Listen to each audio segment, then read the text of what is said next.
Welcome back to Strategy Saturday. Hopefully everyone has had a great week. You're going into the July 4th weekend. I can't believe it's here already. But everything's going fast this year. It's typical when we start to age, everything goes faster. Why didn't we listen to our parents when we were younger, right?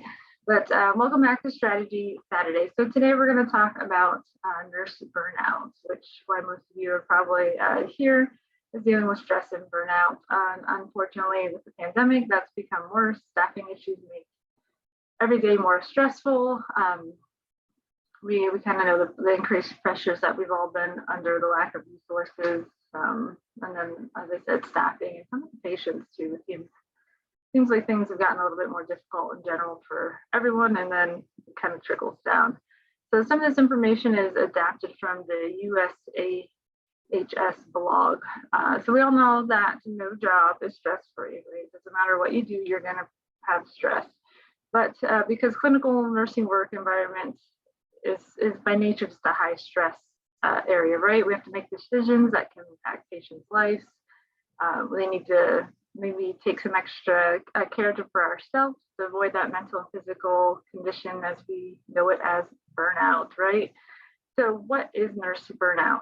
It's that state of mental, physical, emotional exhaustion, right? That we get from work-related stressors, the long hours, the pressures of those quick decision-making, the strain of patients that sometimes have poor outcomes or very needy patients or families can add up very quickly, right? So as you face those kind of compounding factors, you might feel disengaged, maybe detached a little bit. Those are kind of the first warning signs of burnout. If you don't address the situation with good self-care, burnout can make you feeling hopeless, depressed, maybe a little cynical. So what causes nurse burnout? So according to the World Health Organization, burnout is an occupational phenomenon. It's not specific to nursing, as we all know, but any professional in any industry, teaching to engineering, can all have that exhaustion from those unreal expectations, the lack of sleep, work-related stressors, etc. But however, in nursing, that really high stress work environment is just puts us at a greater risk for burnout.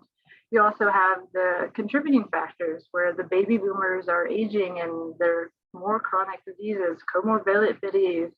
The pace of that increase has led to those growing pains, right? A lot of us are understaffed hospitals, we're overworked, we're fearing burnout, we're getting calls, when you come in, we're short, call off, etc., etc. So the long hours obviously contribute. Most of us enjoy 3 12-hour shifts if you're doing those, but we all know that 12 hours are never 12 hours, right? A 7 to 7 shift is really a 7 to 7:30, 7:45, 8, really bad day, 9, 10 o'clock. It's hard. I used to do 2 12s and 2 8s and realized I could never get out on time for an 8-hour shift. So why don't I just do 3 12s, right? This made more sense. Lack of sleep. Many of us have chronic issues with the lack of sleep, right? With long hours, those consecutive shifts, you can't always get your brain to turn off. You can't get comfortable. You're achy from a long day, or your swing shifts back and forth, and your sleep patterns just completely messed up. So a survey conducted by Kronos said that 25% of nurses report they're unable to get enough sleep between shifts. So that's a fourth of us, if not more. So that high stress environment, every nursing specialty brings its challenges, right? But some specialties have more stress than others. You work in an emergency department, telemetry, intensive care, combative patients, confused patients, and it's just coming off a full moon. That's lots of fun. Traumatic injuries, sometimes ethical dilemmas, high mortality rates, obviously increases your stress and your risk for your burnout. Lack of support. If your workplace lacks a good culture of teamwork or that collaborative practices, you might have more burnout there. It's important that we're all professionals, and most of us are, but sometimes we just have those bad days. You have one negative person and it trickles down through, can add to your stress. But we're all should be in the same place, right? We're here to take care of the patients. leave anything and everything else behind. But that poor teamwork can add some, conflicts, some subpar communication, the lack of communication and cooperation, and then even bullying in some instances. And that is just too much stress for people to take. And that will lead to other issues too. It can even link to like medical errors, and that's not good, right? So emotional strain from the patient care should be one of the most rewarding aspects, right? We're taking care of patients, we're helping them hopefully get better, but sometimes that can be hard too. If you get attached and they don't necessarily recover, you have high mortality rates, you have codes, you have things that happen. Sometimes you get compassion fatigue, and that increases your rate of burnout. The number of the patients you take care of too. A lot of us with the understaffing issues have went from maybe a 1 to 4 to 1 to 5 to 1 to 6 and 1 to 7 or 1 to 8 at night. And that is really hard. They actually say that nurses with greater than a 1 to 4 ratio have a high risk of burnout, with an additional patient raising the risk by 23%. So every time you add a patient, you increase your risk of burnout by 23%. Which is probably why most of us are there, right? Fortunately, you can prevent some burnout and kind of get to it as soon as you notice it. So improve your schedule, avoid working that overtime, advocate for a schedule that balances, home life, work life, leave time. It leaves you with energy to do what you want with your loved ones and, some of your favorite activities. Take a break. I know this is so hard for us, but take your breaks at work, but take a vacation so you can kind of get into that deep relaxed state. Change the scenery, get away from that environment. Most of us don't necessarily have mandatory vacation.